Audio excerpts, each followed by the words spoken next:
Welcome to New York's #2 sports show. Rangers lose again. 4-game losing streak now. They lose to the Utah Mammoth by a score of 3-2. And really, you look at these last 4 games. The interesting thing is that they basically lost by 1 goal in each of the games. You take away the empty net goals against Colorado, but the reality is that they were really outplayed pretty handily in this 4-game skid. And a couple of the opponents are obviously, especially in the case of Colorado, you have, and Vegas, even though their record maybe isn't amazing right now, obviously they're a good team, but look, like Utah had been struggling coming in.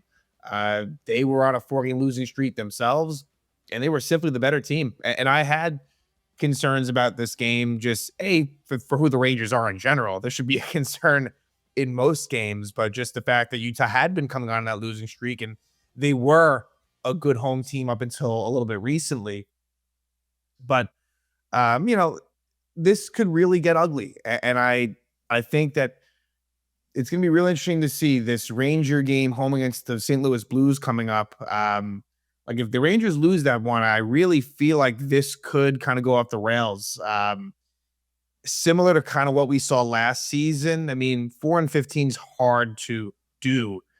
But even if it doesn't go to that level, the big difference just from a record standpoint is that the Rangers got off to a really good start last year. You don't have that this year.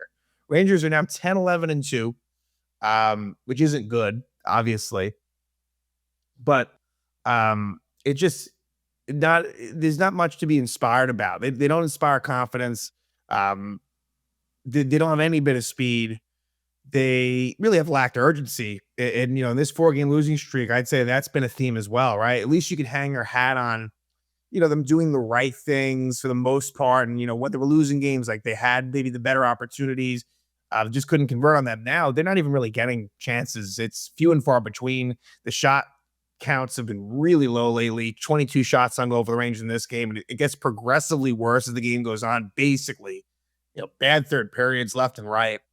And it's another situation where the Rangers went into the third tied, just as they did last game, just as they did against Detroit, right? I mean, and they come away losers in regulation. It's just there's no real way to feel good about this team, and the future is bleak. However you want to gauge it, however you want to look at it. I think that Chris Drury, who really shouldn't have a job at this point, right?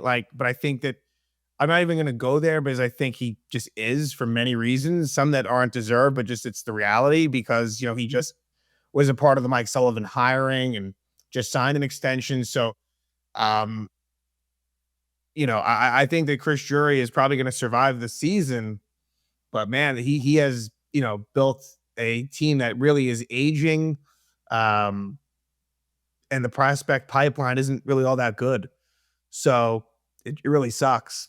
It'd be nice for the Rangers. Here's the thing. Last year, like I had said, as bad as it got, and it really felt like it was going to be horrible. And then they had this surprisingly good January, and it kind of put them back to a point where really they were in it up until maybe, really had a legitimate chance of making the playoffs until about a week to 2 weeks to the end of the season. They were, and technically speaking, they were only eliminated for their final 2 games. They were technically alive up until their third to last game. So it's going to be interesting this year. If this does continue, it's going to be the first time in a while where they're just truly kind of out of it. Really it'll be the first time since the David Quinn era for sure, where, but we'll see. Look, obviously it is early. And just naturally speaking, if you win a few games, especially in this Eastern Conference, which is kind of all over the place, like you can find your way back in the hunt. It's not even that, but it's just the eye test. They don't look good. And this is just me talking generally. I haven't even gotten into the specifics. As far as injuries are concerned, JT Miller was out. And obviously that doesn't make any things easier. Look, I've been extremely critical of him, and I think that he's been one of their biggest disappointments. But look, obviously when he's out of there, it's going to make things tougher when you look at that lineup. He had gotten hurt in the Colorado game where he was kind of grabbing what looked to be maybe his shoulder. It was an upper body injury. It was on the penalty kill. He collided with Lehkonen, and he didn't really. It was kind of he didn't look any worse, I would say, but he was definitely in pain in that moment for sure. So you kind of know where it was, right? Whereas, like for example, I still don't know where that Trocheck injury had occurred, and I think it was Buffalo, where like game 2 of the season or something. But for this one, you can where it probably occurred with JT Miller. So that led to them, and this might have happened anyway. Like I said, the lines were not good last game, so they kind of on necessity went back to Panarin, Trocheck, Lafreniere, which it was its typical sort of thing where that was the line that definitely drove the most offense, but it was also a line that was a total liability defensively, and really the cons outweighed the pros at the end of the day. We'll talk more about them. It also allowed Juuso Parson to be back in the lineup. He played minimally, like that's just what it is. Like he doesn't really play much, and so he was in there. And on defense, you really felt in this game, I think, particularly the loss of Will Borgen. So Borgen's still out. They really need him back. Valkonen continues to be healthy scratch, but I'll say this: take Borgen aside for a second, but that's more of a health thing. I think Valkonen is almost certainly going to be in next game because Matthew Robertson, Scott Morrow pair really struggled to the point where goals were scored against, right? Sometimes struggles for whatever reason. They don't necessarily lead to goals against, or maybe there's a train reaction that eventually does. This was direct. They were on the ice, and in a lot of cases with a blatant reason as to why the goals were scored. By the way, Jonathan Quick, I haven't even brought him up. Jonathan Quick's really been one of the biggest positives. There haven't been many of them. He played well. He really did. He gave 3 goals, but I can't fault him much for any of them, really. And he made a ton of saves to keep it as close as it was. So yeah, Jonathan Quick, his frustrations have got to be high.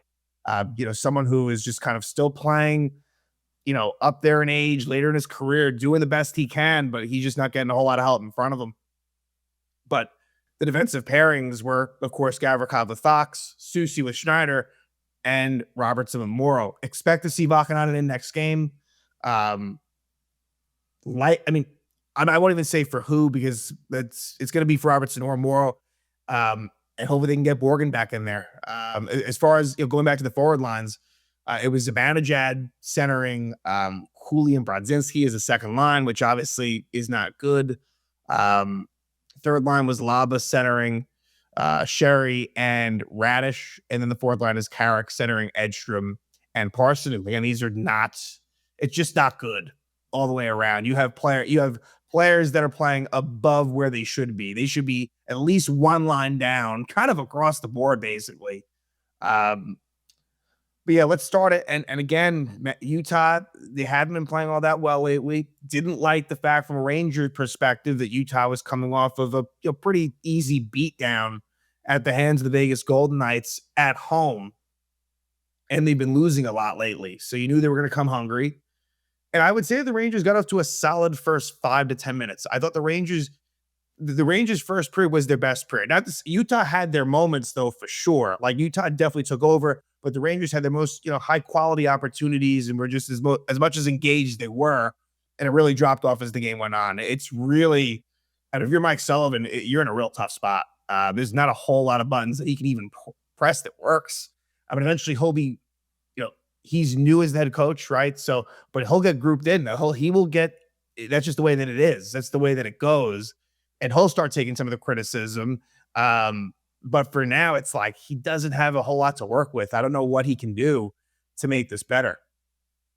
It's a player issue. Really, really is. It's just, and I hope that a lot of changes are made. Not many that can be made, but I think that, they're going to have no choice but to with the way that they're playing. And the Rangers get an early power play. Again, it's been better lately. But tonight, unsuccessful and only 2 tries. I mean, they really, Rangers don't draw that many power plays. At 3 minutes and 2 seconds, Barrett Hayton hooks Alexis Lafreniere. The funny thing is this, because really most of my talk on Lafreniere will be negative. Whether it's embellished or not, like Lafreniere is one of the guys, and Brodzinski draws the other penalty. Those are 2 that seem to draw the most penalties, lately at least. But the Rangers don't score on that power play. And then at 10:08, JJ Peterka scores the first goal of the game. The former Buffalo Sabre, who was in trade rumors involving the Rangers, really wished the Rangers could have somehow found a way to get Peterka. He's exactly the type of player the Rangers need. Speed, skill, scoring ability. Scores his ninth goal of the season from Nate Schmidt and Jamie McBain. And, it's just a bad turnover by Vincent Trocheck that leads, sorry, not Jamie McBain, Jack McBain. Apologies for that. And it's, and turnovers were a thing in this game. That's the thing. The Rangers, when they were playing well, they were really limiting the unforced errors. And this is a play in the corner. Matthew Robertson's involved as well. He just seemed to get in the way there, but Trocheck was the one that initially lost it. And you have two guys in front. Really, if Peterka wasn't going to score, Lawson Krause was going to score. Like, that's the sad part about this, is that, it's a turnover in the corner, and we would see it again.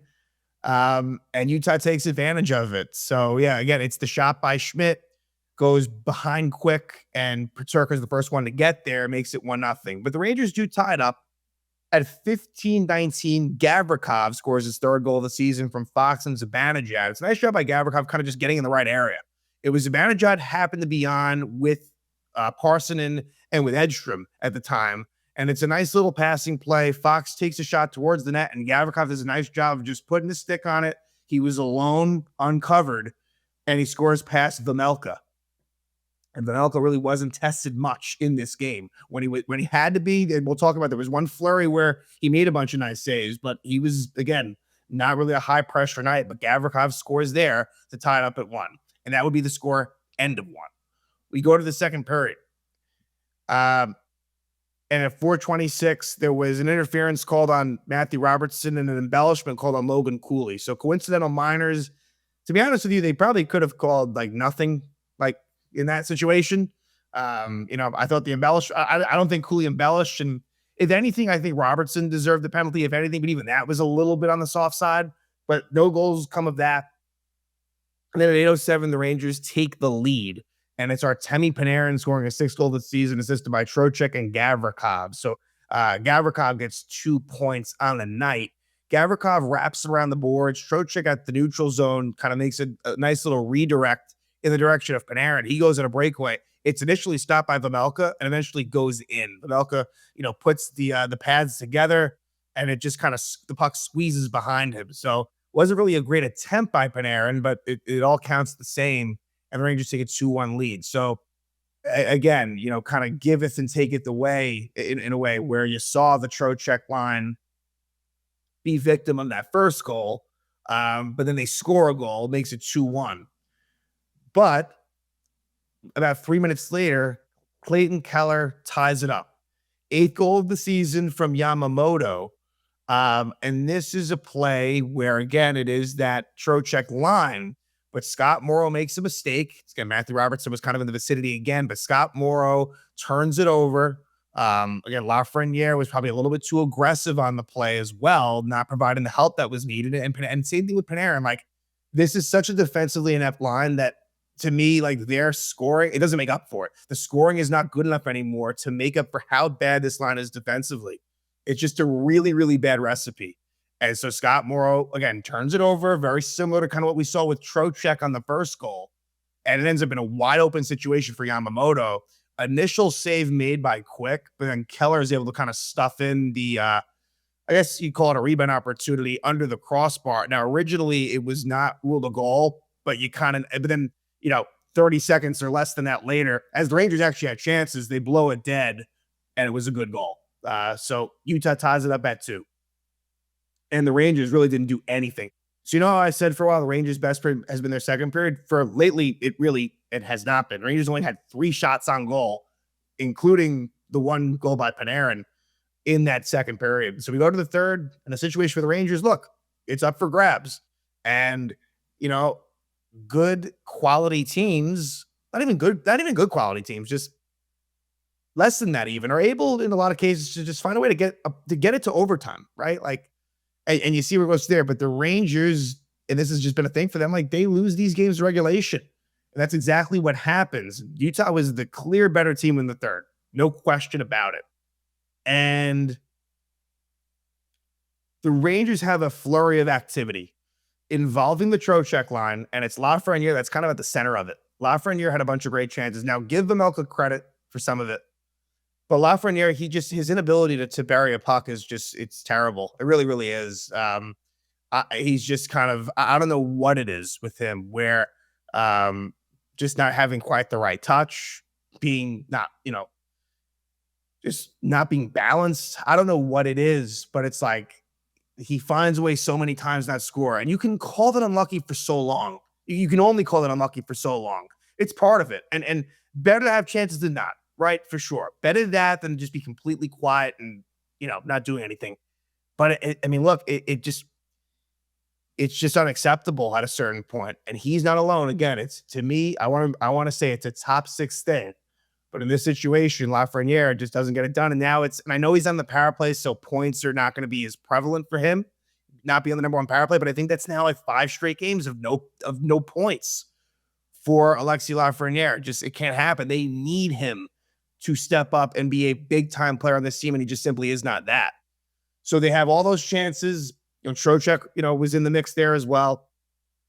Doesn't go in, and soon thereafter, at 7:32, Nick DeSimone scores the second goal of the season unassisted. Now, he was actually Ranger property for like maybe about a week. He was involved in the Rangers acquired him in the Vegas trade with Brett Howden. But it was just his rights. I guess he became an unrestricted free agent, and he's kind of bounced around a little bit since then. But yeah, like I hadn't even, I hadn't even really thought about it. I knew the name was kind of familiar, but yeah, so he's the one that scores. And this was a play where the puck is in the Rangers zone, and it's kind of a Robertson Morrow thing. Now, this one had the lava line on with Sherry and Radish, but the Rangers, they were having problems. Utah had the momentum. They, were kind of buzzing. And Matthew Robertson, first he puts it in the corner, and there's a chance where he's able to gain possession, but he just puts it right out to DeSimone. Again, Matthew Robertson, like, look, he is what he is, right? I mean, he was doing a nice job, right, when he first got in the lineup earlier on, but it's been really up and down. I'd say more down than up for him lately. And it goes in off of Taylor Radish and through the legs of Quick. So kind of wrong place, wrong time for Radish, who's been pretty quiet since he kind of had that goal surge. And yeah, Quick wasn't anticipating for that to happen. So he opened the legs up, 5-hole goal. DeSimone and the Mammoth take a 3-2 lead there. And then the Rangers have a power play opportunity at 11:40. Logan Cooley trips Johnny Brodzinski, who, if nothing else, Brodzinski's always going to be working hard. You can't say that about a lot of players in this team, but he has that attitude. Look, that's the type of thing for a guy that's been in the AHL for most of his career. It's just instilled in him that he's going to be working hard. And my point here isn't as valid because the Rangers did have a key tying power play goal against Colorado. So I'm not going to make a big deal about it. But the power play, one of the big issues I've had is late game, big situation power play goals. Again, they did do it against the Avalanche. So not going to operate it too much, but it has been a thing where, to me, the power play, it's been better generally lately, but I think a lot of that's been earlier in the game, for what it's worth. So that could have tied it up there, but really was not a very good power play. And then, like, just down by one, just not nearly enough opportunity at all. Where you see all over the NHL, I've talked about it. I've made a huge point about it, where teams are able to tie games late with the goalie pulled. And what happens here is Utah has Rangers didn't have much of any opportunity, right? Or at least there were, Rangers have been down by one in so many games that, like, there were a couple of spots. Maybe it was the Vegas game where, like, maybe it was Vegas, I think, where, like, there were some chances, a little bit. But it got so bad that Lafreniere slashes Logan Cooley at 19:30. 30 seconds left. The Rangers, they were pretty much fucked anyway. And that totally sealed it. It was behind the Ranger net. The Rangers had the man advantage, and it didn't matter. They were, like, out of gas. Utah was beating them. So all of the puck battles were Utah wins, basically. I'm not even talking just like along the boards, like, middle of the ice. It's a theme for this Ranger team. Um, Everything is just a bit slow. I mean, the decision making, uh, there's just no decisiveness. This is a tough watch. So Utah wins by a final score of 3-2. And I want to say before that, actually, before like Jonathan Quick made a ton of really good saves after Utah went up 3-2. They had plenty of chances to totally end it. And Quick, who got hurt, Matthew Robertson basically pushed. I forget who it was. It might have been Cooley. Someone got pushed, maybe Krause. Someone got pushed into Quick.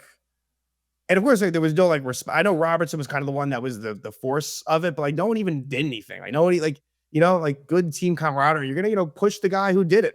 And Quick is kind of the one guy that shows, not one guy, but one of the few guys that shows that real fire and passion.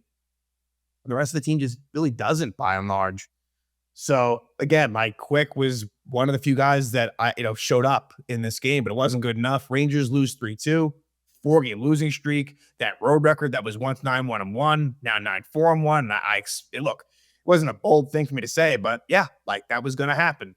Because you are going to keep that pace, and this Ranger team. Yeah, I think the home Rangers, that's more of what you're looking at than the road Rangers, and they're going to win their home games, but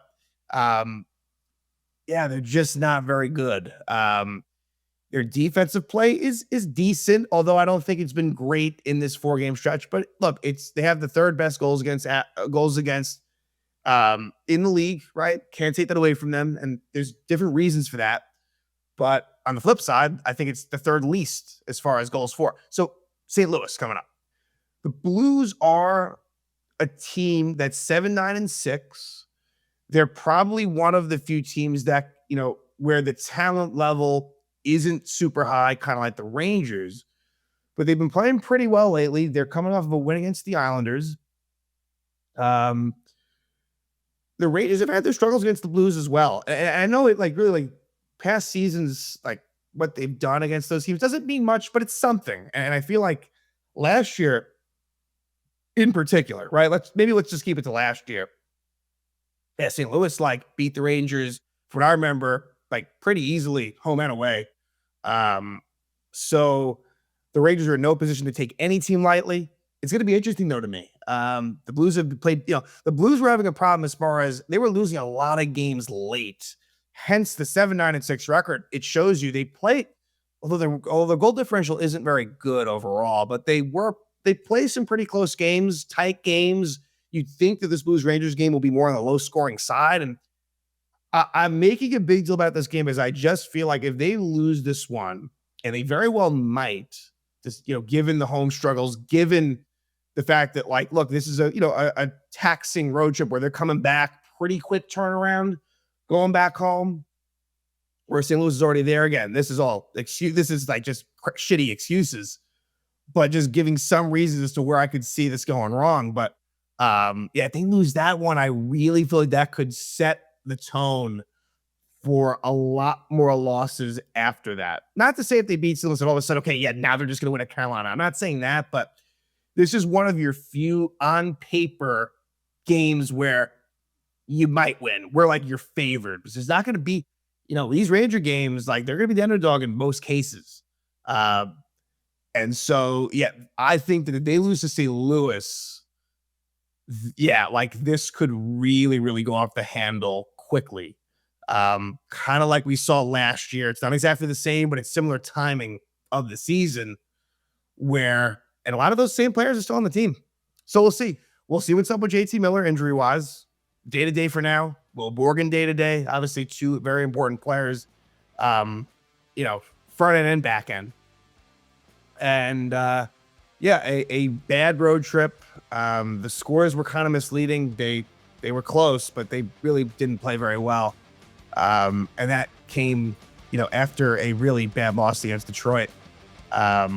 Just a bad week for the Rangers. 4-game losing skid. They'll try to break it. They come home to take on the St. Louis Blues. Rangers sit at 10-11-2, and they are losers in Utah by a score of 3-2.